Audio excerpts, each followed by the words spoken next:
So the first prompt that we're going to do is being a woman is like, and you're going to finish out the sentence with just a few words that sums up your personal experience as a woman. Okay. So being a woman is like,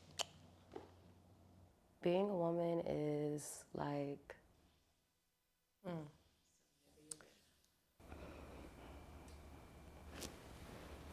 Think about it. Okay. Trying to think experiences. Niggas go through shit every day. Like, um, honestly indescribable.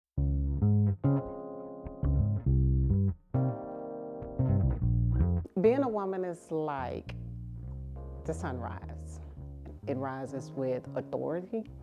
There's beauty in the sunrise, and it does it regardless of which day it is. And I associate myself with that. I have to be ready to rise above all things daily. Being a woman is like nothing that you can prepare for, because that is such a broad range. Women can show up in so many different ways, especially now when we do have the rights and the freedom to do whatever we want to do.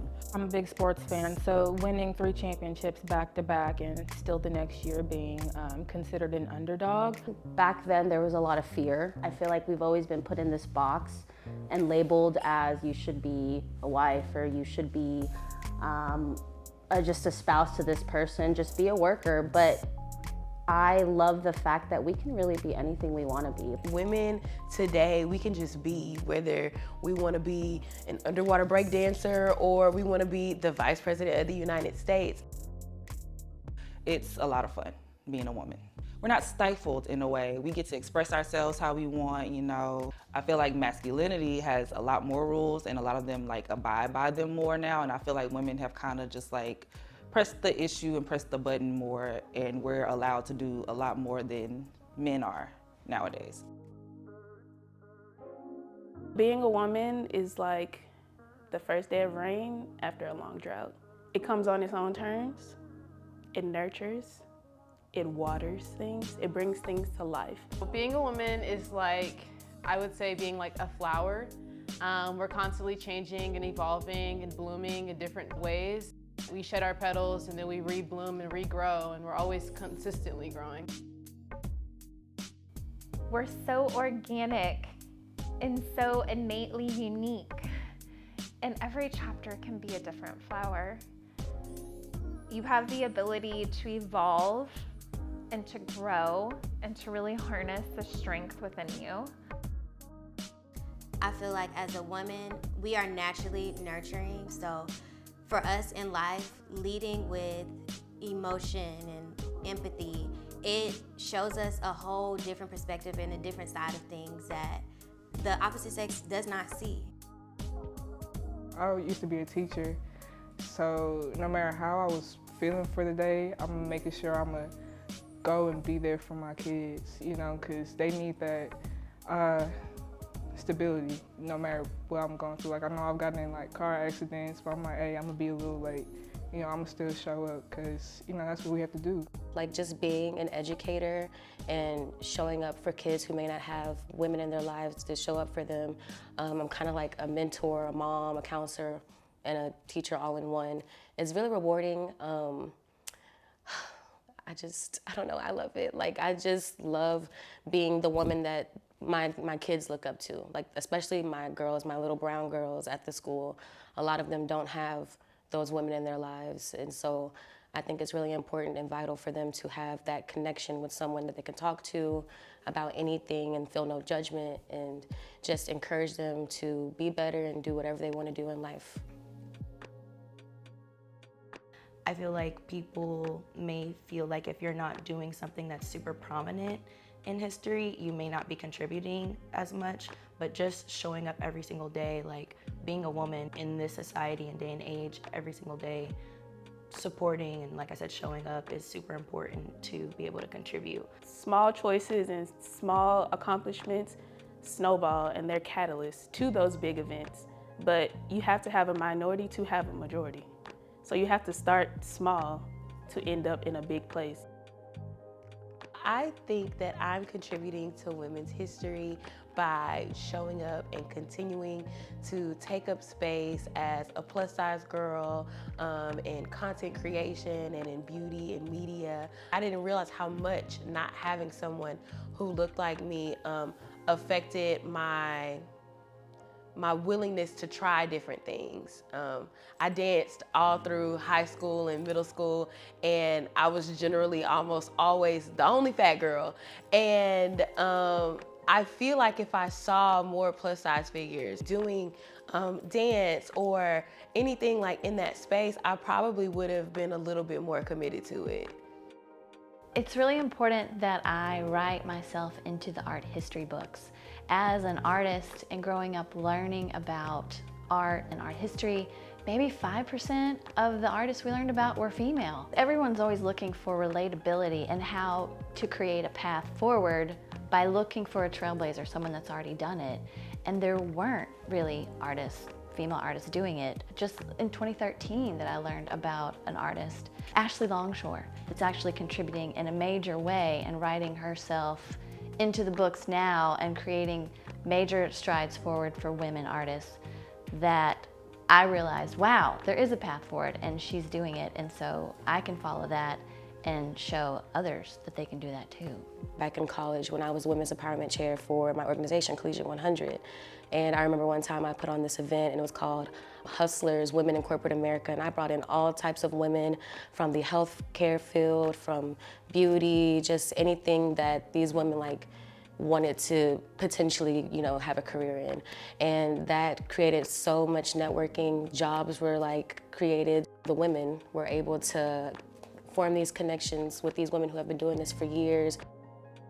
Women are showing up every day, creating a space for themselves, creating a space for other people, making room for other people at the table where traditionally there wasn't room for anybody else. Being a woman is also spreading joy, spreading love, spreading peace.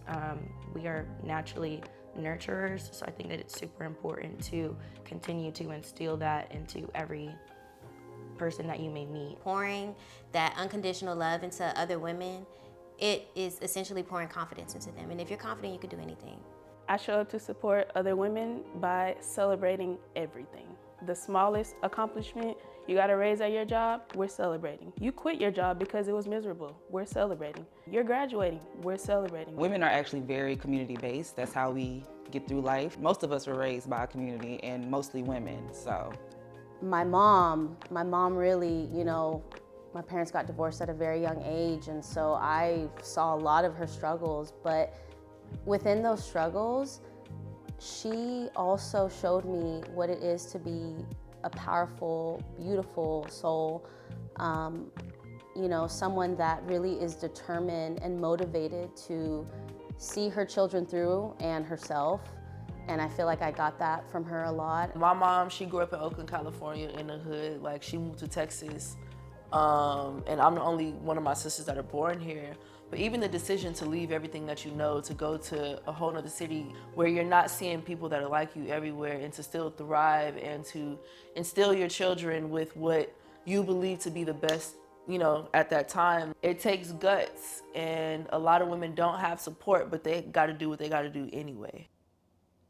How can we build on the previous generations of women's successes to create a better future for all women?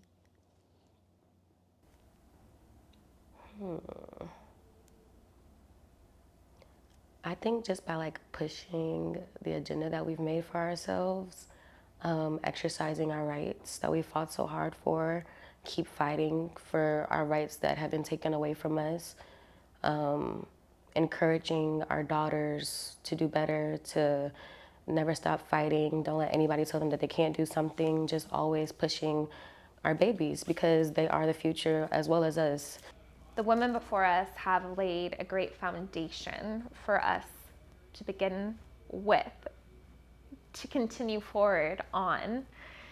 We can keep laying those bricks on that road and building a very solid foundation for what we ultimately need in order to thrive as females and as women. We are at a time right now where women's rights are under attack. You know, we have the overturning of Roe versus Wade, and that's a really big thing as far as just like taking away women's choices. I talked to my grandmother about just basically like birth control and like abortions and things like that. And she talks about how she remembers, you know, like when she was allowed to like take birth control and stuff. And it was like a big deal because it's like, now I have a choice, you know? It's like, granted, I don't have to do it, but now if I don't want to have 12 kids like my mom did, you know, I have that choice. That's a big thing that holds women back. When you don't have the choice on whether or not you're going to have a kid, because we have to remember women are, like I said, mothers are the backbone. We're the ones taking care of the future generation. And once you take away that choice, you know, the future's looking bleak, you know, if you're not giving us the choice to whether or not to procreate and keep our babies, et cetera, et cetera. We want children in homes where they are wanted, not just, you know, tolerated, so. I've seen a lot of my friends go through a lot, you know, and even myself, like I go through a lot, but our ability to feel the pain, our ability to deal with what we're going through, but also pour into others at the same time. The tenacity, the strength, the resilience to experience life and not give up is extremely admirable in my opinion. Well, for myself, I know that it took me a long time to get here. And I wouldn't be where I am right now if I didn't have like the women that I have in my life pushing me every day. And I think it's important for us to continue that. We need to teach our daughters and encourage them to be better women. Every day is a new battle that we have to go through physically, mentally, whether it's, you know, dealing with internal things or stuff that we have to deal with outside. But I wouldn't trade it for anything. I love being a woman. Like, we're strong as hell. Every woman in my life, I think, is absolutely insane. And that's just that. Like, being a woman is fucking awesome. That's it. So.